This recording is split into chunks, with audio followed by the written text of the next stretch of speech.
Hello and welcome into the Who's On podcast, part of the Saber Podcast Network. Football just wrapped up spring ball just a few weeks ago, and we're actually only just a few weeks now from this new thing. It's called OTAs. Yeah, it's now OTAs in college sports. It's something we're all getting used to. It just started like last year, and now we're kind of ramping up that period. It's also graduation season, so that's more important for my guest today. Is the Ivy League sack leader from last season. He spent time at Yale and San Diego State, helped the Bulldogs to the FCS playoffs for the first time in program history, and he, maybe more important than all of that, will be getting his degree, an Ivy League degree, this coming week from Yale in political science, I believe. And that's my guest today, Ezekiel Larry, a Virginia signee also, coming to UVA very soon. Ezekiel, how you doing, man? I'm doing good. How you doing, man? Appreciate you for having me on. Thank you. Just first off, we'll start off with the graduation. I mean, you took this extra semester. You committed and signed with UVA like months ago now, so that must seem like an eternity ago. But you wanted to finish up this degree at Yale. So what's it like to get to the finish line? You know, you got the cap and gown, I'm sure, and you're gonna go get that diploma. Nah, yeah, it's just super exciting. Like I've been waiting. Just counting down the days. So now it's like a week away. Finally get to move in and stuff. So I'm just super excited, just get the ball rolling. Graduation, I'm very blessed and thankful, and like my family is ecstatic.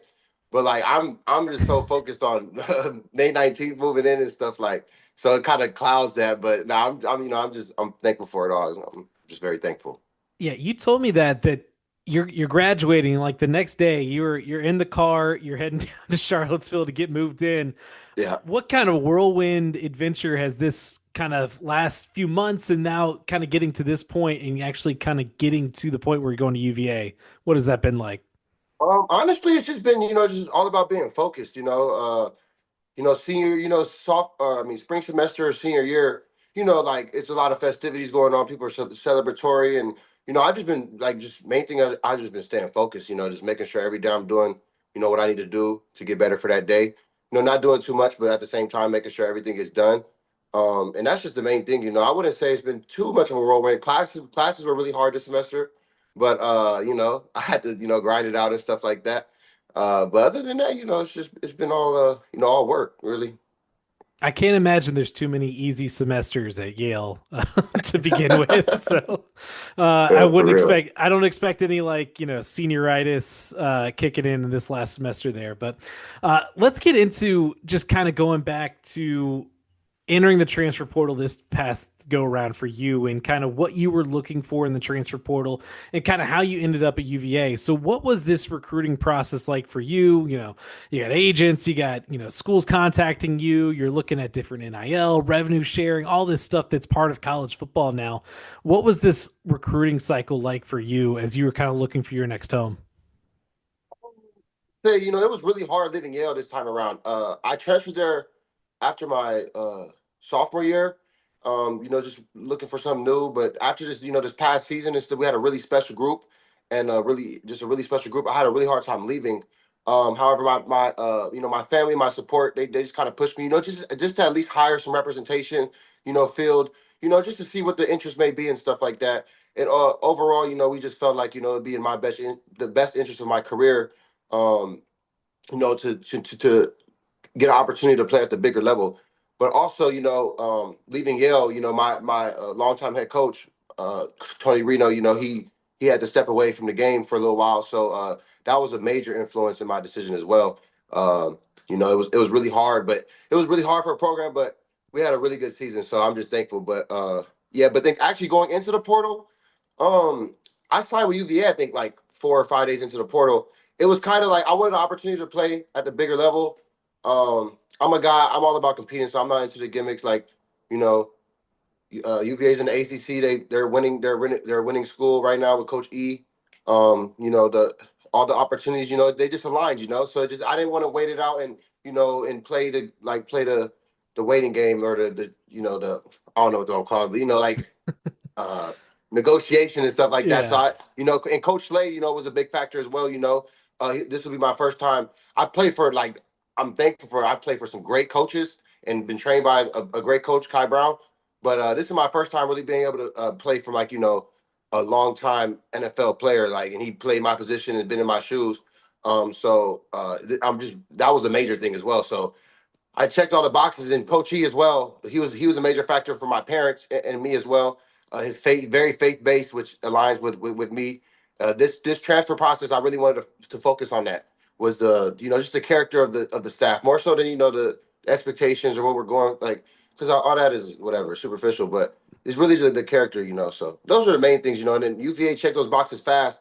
I was talking to like Florida State and like Houston and some other Power Four schools, but overall, I just feel like the interest was the most genuine from UVA, and they showed me the most interest as well. So that just worked out.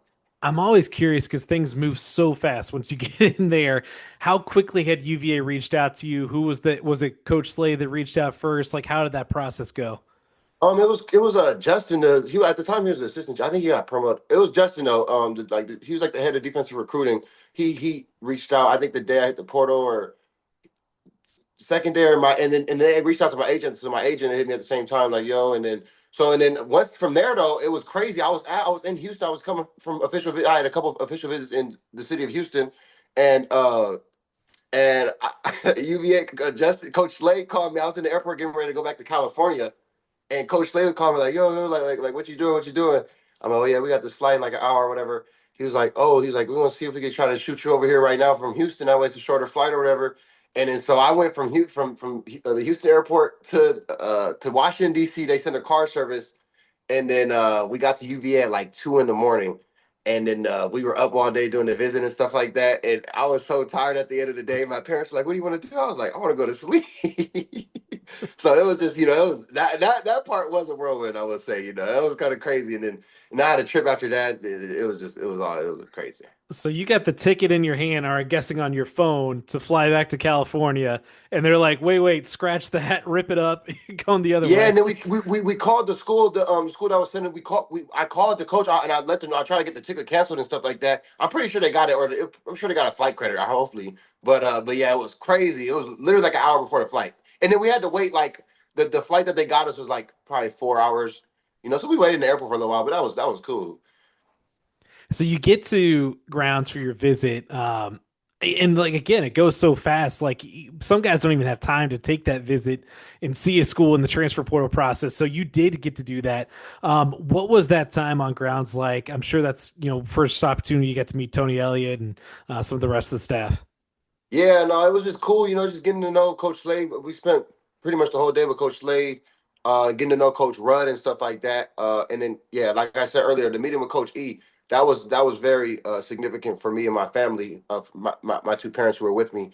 We just felt so sure. It was just, we felt very aligned, and everything was just confirmed by that meeting and stuff like that. And then, but yeah, on grounds itself, it was great. And even the week I spent the week.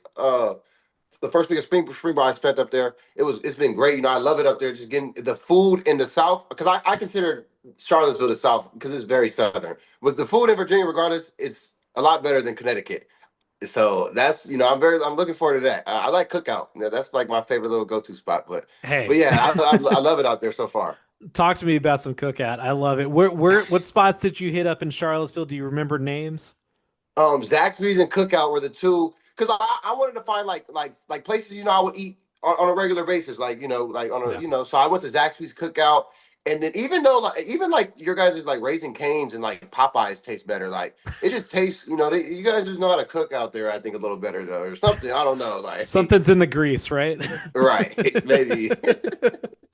um, I'm curious, just like what was their kind of pitch to you about coming to this program, maybe as on the field and off the field? Yeah, on the field wise, when on my visit, we watched tape of me, like how I could get better, and how I could fit into the scheme. But we watched a lot of tape of Rickert from last year, 52. So that's the guy, and then also Melton, 17. He was a great player as well. That we have like some similar length profiles and stuff like that. So just those two at the bandit position, that's the main thing, and yeah, they really just need a guy with juice, a guy who's going to help out pass rush wise, specifically for me. Um, That's where I think I'm gonna help out the most. But also, they view me as a valuable player on first and second down as well. I have the length, the strength to play in the run.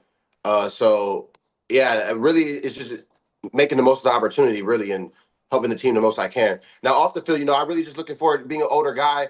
I just want to be an example for the younger guys, and really just like should be an example of selflessness. That's like what I learned the most from Yale, the program here at Yale, and we won a lot of we won. I won a championship every year I was here at Yale.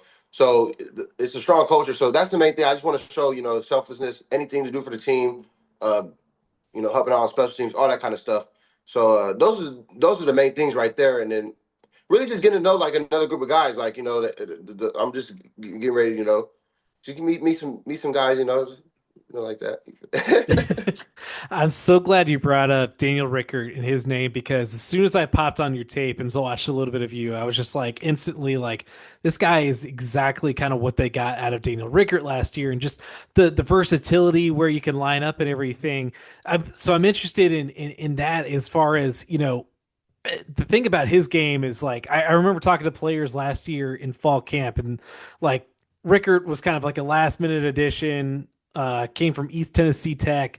No one knew anything about him, but they were like, this guy is just relentless out of there. Do you like, is that how you envision yourself to kind of having that motor, just getting after the quarterback? Yeah, that's the reason I'm, playing in it. I got an opportunity to play in the ACC. Honestly, it's just, just playing. I just try to play harder than everybody else. That's the thing. I think that they see the size. We have similar size, and we're Yeah. smaller guys. That too, but we both play extremely hard and are very twitchy and stuff like that. So I think those were the things they really harped on. You're right. Yeah, it was stuff like that. All the we pass rush actually pretty differently, but just in terms of the intangible stuff, we're very similar. The weird thing with him last year, you talk about the body type, is like, yeah, he would line up on the edge, but they would also move him like over the nose or like over the center and like all over the formation. How like you started off as just like a regular linebacker, right? And then you kind of transition to being more of an edge rusher. Sorry, I got a phone call. Sorry about that. Yeah, yeah, absolutely. So at Yale, my freshman year, I played. I was listed as a linebacker. I was a tweener there though. I did Indy with both. Coach Reno really liked me at linebacker, but my pass rush overall, like it was my pass rush that kind of kept me on the edge. So yeah, yeah, that's the main thing. Yeah. Looking more now, you talked about last year and the success that y'all had at Yale. It was the first time the Bulldogs had gotten to the FCS playoffs. What do you think last season? And you talked about the success, the championships that you've won along the way, but what do you think last year especially kind of taught you about kind of building and what that looks like on a team basis, like how you have to like have that whole team dynamic?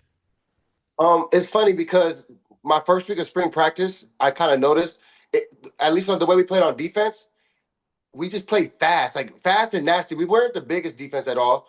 We weren't even necessarily on like we didn't have like it's the FCS. We didn't have like 4-3 guys or nothing like that. Like, but we just played hard and we played fast. We swarmed to the ball, and it aligns actually a lot with what Coach Rudd's looking for in in a defense is that swarm mentality. So I think that was really the main separating factor was just how hard we played and also just the continuity. Like we really cared about each other in that locker room, especially on the defense. Like D block, we have genuine care. Those relationships are going to last a lifetime. So that's to me that's the most important. But in terms of like tangible football, I just think just getting to that ball fast and just because it's been getting to the quarterback. Well, that's one thing we did a pretty good job at was affecting quarterbacks early on in the game, and they're not the same quarterbacks towards the end. Those are the biggest things I think. I think the underrated part about what you're saying there is, affecting the quarterback. And it's not always you're getting the sack or you're getting a big hit, but just like making them feel that presence so they're holding the ball maybe a second longer or getting out a little earlier than they wanted to. How can you see that wear on a quarterback as you're kind of going throughout the game? Uh, I mean, this past season, we got some crazy reactions from the quarterbacks. You know, they just, it'd be some quarterbacks that look very good on film, and some talented guys, and all of a sudden their reads, they don't make the right reads as often, or their deep ball is not as sharp, and it's just little things like that that if you really look back at the film, like wow, like if they complete this deep ball, or if he gets this first down here, like this is a different game. And so I think it's stuff like that. I mean, we've had quarterbacks like shaking their hands, and it's been like before the snap and stuff. So it varies, but I think it's definitely important because there's a lot of talented guys out there that spend a lot of time in the film room and have some great arms. But I mean, if they, if you on him all game, it's like it's just not gonna be the same. Like, How would you describe your game specifically? Like, are there some guys that you like to watch, maybe around college or at the pro level, that you kind of try to mirror some stuff off of? um, yeah, for sure. Kayvon Thibodeau, he's a guy. My trainer he connected me with early on, and so he's a guy that I've trained with and kind of watched, from a young age. But who I modeled my game, who I see on film the most, is Nick Bonito. The main thing about my game is just the way I get off the ball. I think I get off the ball at an elite level. That's why I think I can play this game at an elite level because of the way I get off the ball. And Nick, you see a lot of this thing from Nick Bonito, and also the way we're smaller guys, but we still have length. We have longer arms, so we like utilizing our length to make productive plays and stuff like that. Very important. So my pass rush, I would just say, is defined by my get off and then just my length and bend, kind of just that. Just a combination of that, and just figuring it out.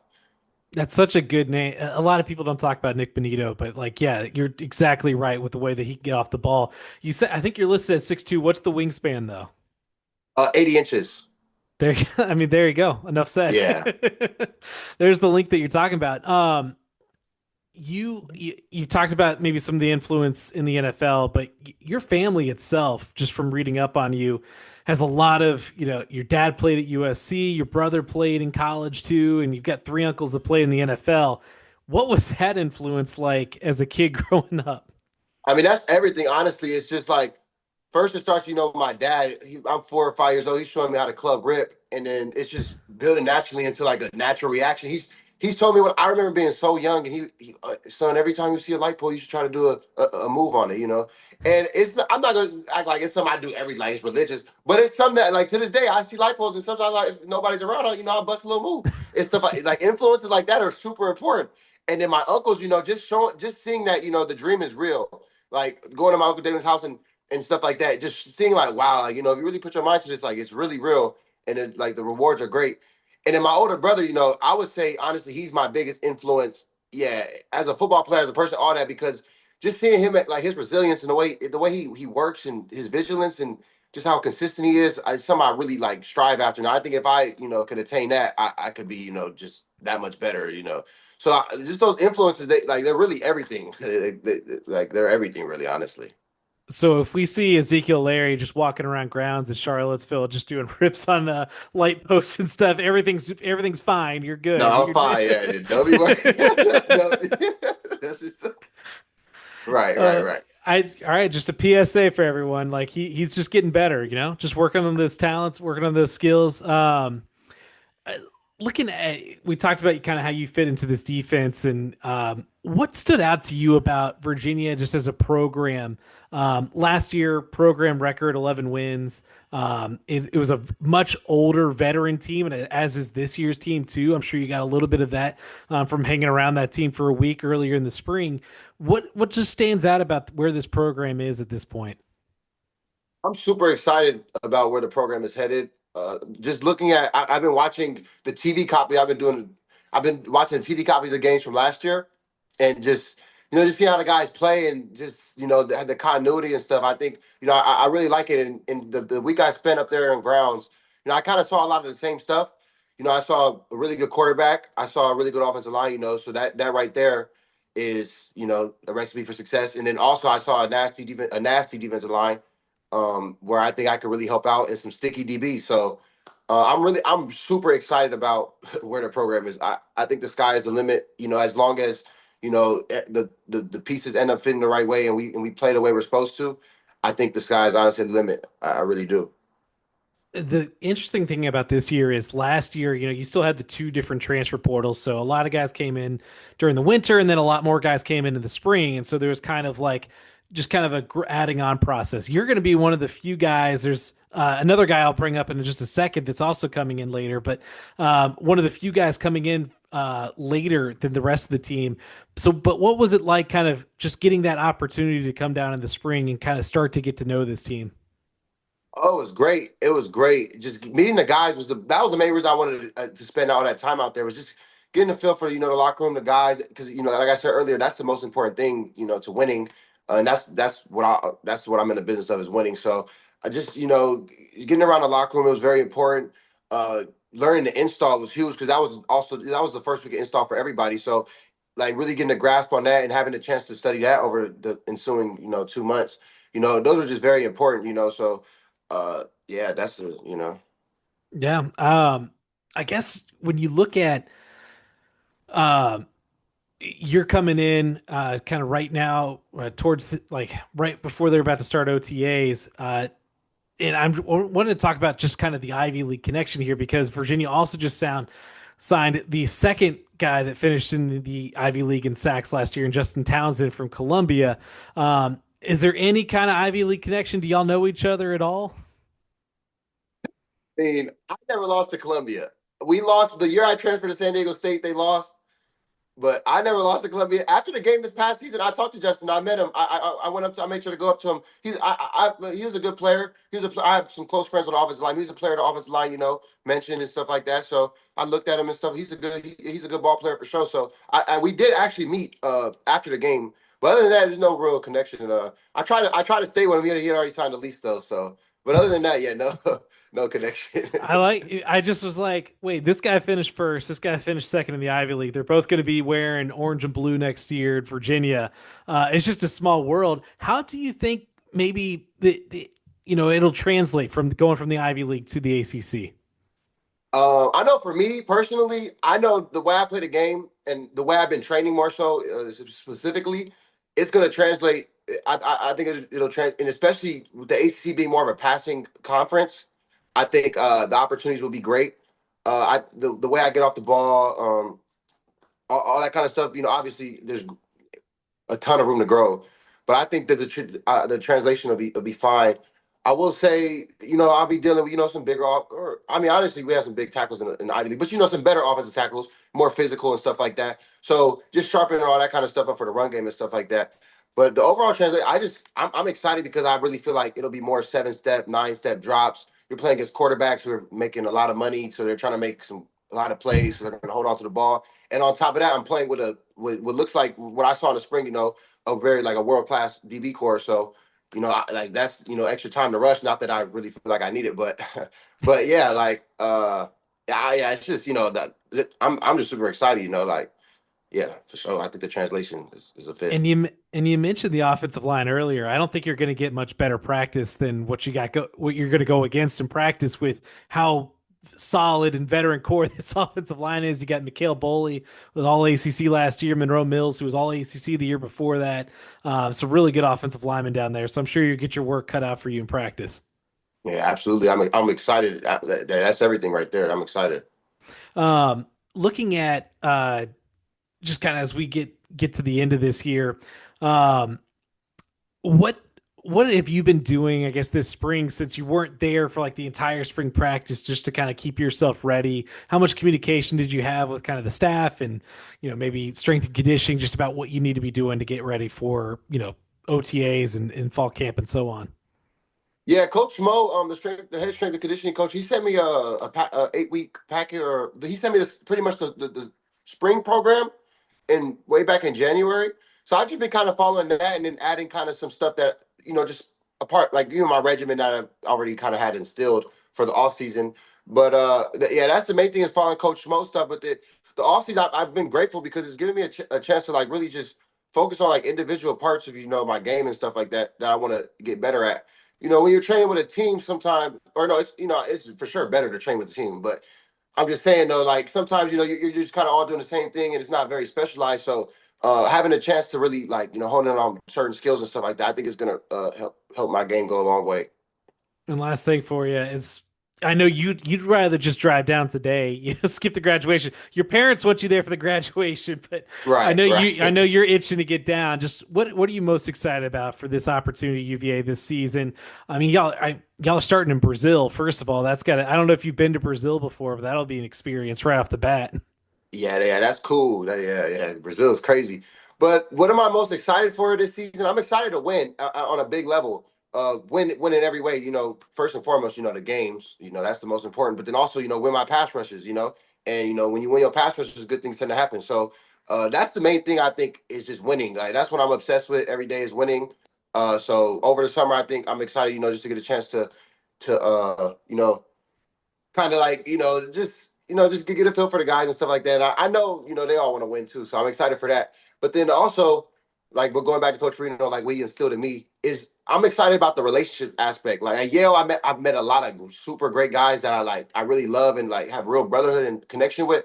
And even though I'm only gonna be on grounds for 7 months, 8 months, I'm excited, for the opportunity, to meet a new group of guys from a whole another part of the country, and really just and bond, and because we all love to play ball, we all kind of studious, I guess too. So we have two matches right there. So I'm just excited, just to win and build new relationships for sure. Awesome. Ezekiel, well, you're almost there, man. It's just a couple more Yes, days sir. and you'll be in Charlottesville and going through it all this year. I mean, again, crazy just how it goes, but congratulations again on graduating, but also in you're finding another place at Virginia, and we'll see you down here in Charlottesville pretty soon. Yes, sir. Yes, sir. I appreciate you. Thank you again for having me for sure. All right, that'll do it for the Who's On podcast. Hit the bell icon, subscribe on YouTube. Also follow, subscribe, and leave some 5-star reviews on Apple and Spotify, and we will see you later in the week.